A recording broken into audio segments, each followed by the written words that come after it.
గోదావరి నీటి మట్టం 14 లక్షల క్యూసెక్ల నీటి ప్రవాహంతో గోదావరి ఉందంటే అర్థం చేసుకోవచ్చు అక్కడ ఎటువంటి పరిస్థితి ఉంది అనేది.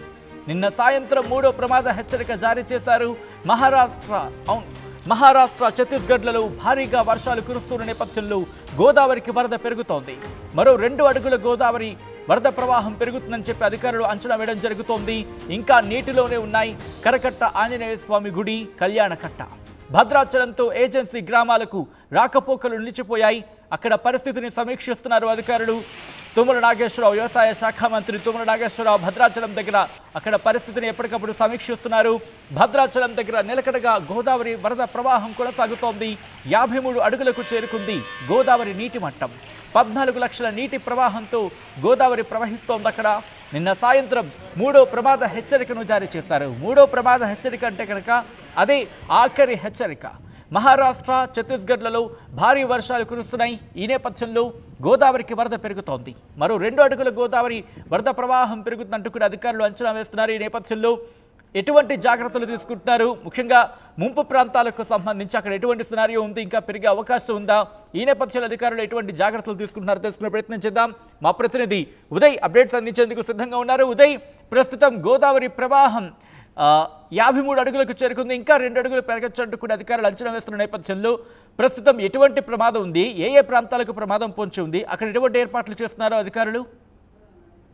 సచిన్, నిన్న సాయంత్రం 4:16 భద్రాచలం వద్ద గోదావరి ప్రవాహం 53 అడుగులకు చేయడంతో మూడో ప్రమాద హెచ్చరికను అధికార యంత్రాంగం జారీ చేసింది. నిన్న సాయంత్రం నుంచి అదే స్థాయిలో గోదావరి రైజ్ అవుతూ వచ్చింది. 53.60 అడుగుల వద్ద గరిష్టంగా నమోదైనటువంటి సిచ్యువేషన్ నిన్న రాత్రి 12 గంటలకు అత్యధికంగా 53.60 అడుగుల వద్ద గేజ్ రీడింగ్ అయితే నమోదైంది. ఆ తర్వాత కొన్ని పాయింట్లు తగ్గుతూ ప్రస్తుతం 53 అడుగులకు చేరుకుంది. ఈ రోజు ఉదయం 7 గంటలకల్లా ప్రస్తుతం గోదావరి అదే స్థాయిలో ప్రమాదకర స్థాయిలో అటు భద్రాచలం నుంచి పోలవరం వైపు దాదాపు 14 లక్షల పైపులకు నీరు దిగువకైతే విడుదలవుతోంది. తాలిపేరు నుంచి భారీగా వరద వస్తుంది.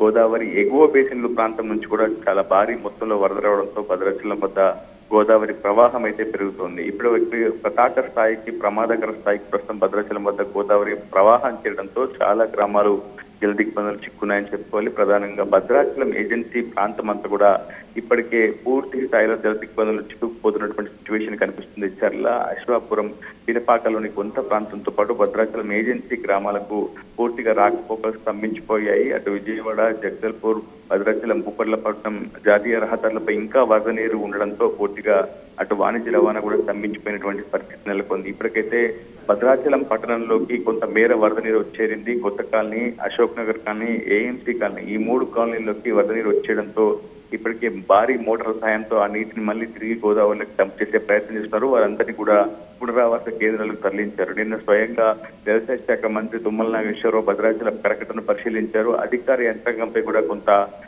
సీరియస్ అయినట్లు మనకు సమాచారం ఉంది. పూర్తి స్థాయిలో ఇటీవల ఇరిగేషన్ అధికారులకు వైఫల్యం కారణంగానే పెదవాగు ప్రాజెక్టు పెద్ద ఎత్తున నష్టం వాటిని పెట్టింది. కాబట్టి ఖచ్చితంగా అధికారులు అప్రమత్తంగా ఉండాలి. అనుక్షణం గోదావరి వరదలపై సమీక్షలు, సమావేశాలు చేయాలి.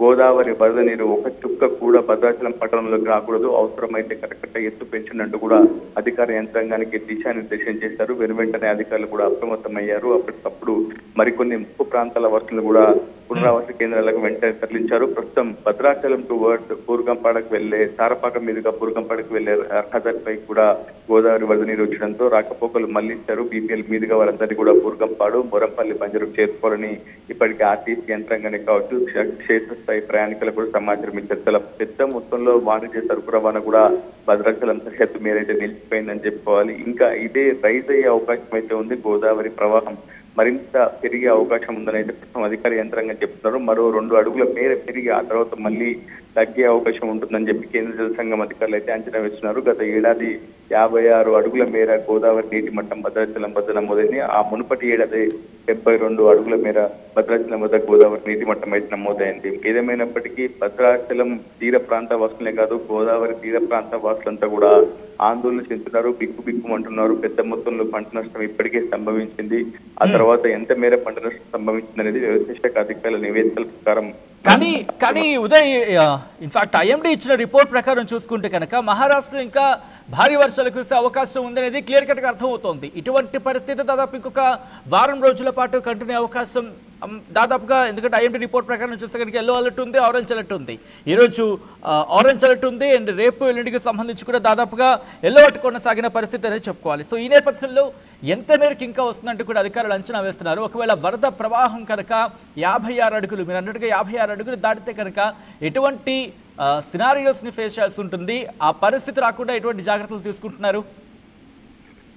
సచిన్, మనకున్నటువంటి అనుభవం ప్రకారం 2022లో 70 అడుగుల మేర గోదావరి ప్రవాహం నీటి మట్టం నమోదైనప్పుడు భద్రాచలం వద్ద సిచ్యువేషన్ చాలా భయాందోళనకరమైనటువంటి సిచ్యువేషన్ గతంలో మనం ఆల్రెడీ చూసాం. అధికార యంత్రాంగం కూడా అనుభవం ఉంది. భద్రాచలం పట్టణ వాసులే కాదు, గోదావరి తీర ప్రాంత వాసులు కూడా ఇంకా ఆ భయాందోళన నుంచి బయటికి రానివంటి సిచ్యువేషన్.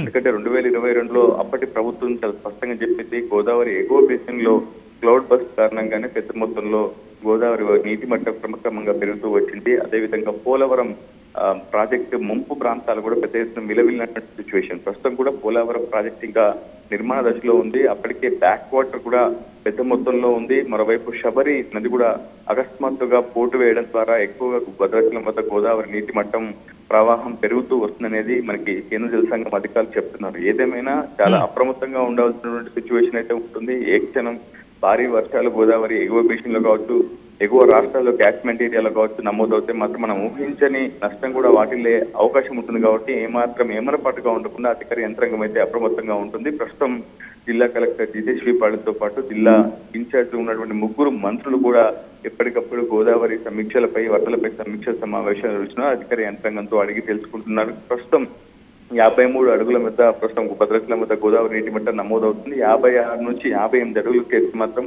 దాదాపు కొన్ని వందల గ్రామాలు మాత్రం నీట మునిగే అవకాశం ఉంది. జల దిగ్బంధంలో చిక్కునే అవకాశం అయితే స్పష్టంగా కనిపిస్తుంది. రైట్ ఉదయ్, మొత్తంగా అయితే మాత్రం భద్రాచలం దగ్గర గోదావరి వరద ప్రవాహం నిలకడగా ఉంది. 53 అడుగులకు చేరుకుంది గోదావరి నీటి మట్టం.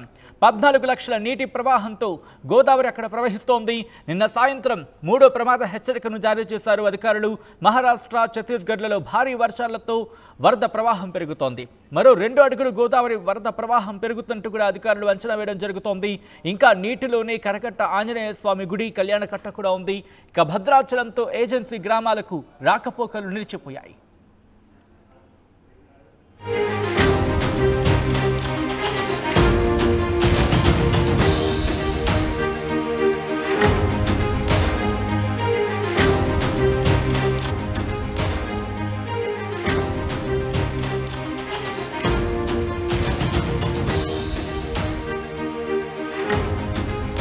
బ్రేకింగ్ న్యూస్ చూస్తున్నారు.